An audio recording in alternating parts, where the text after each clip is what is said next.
True Level is a metering plugin that makes it very easy for you to work with references.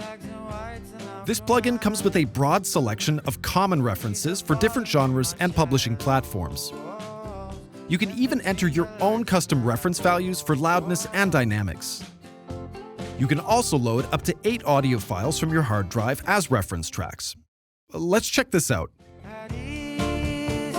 True Level has analyzed my reference tracks and is now displaying them as colored crosshairs within the loudness and dynamics grid. The grid shows loudness on the vertical axis and dynamics on the horizontal axis.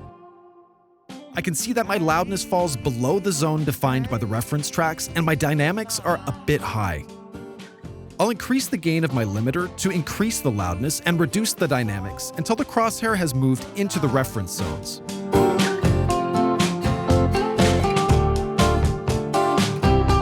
A click on a reference track number will hide the track and exclude it from the computation of the reference zones.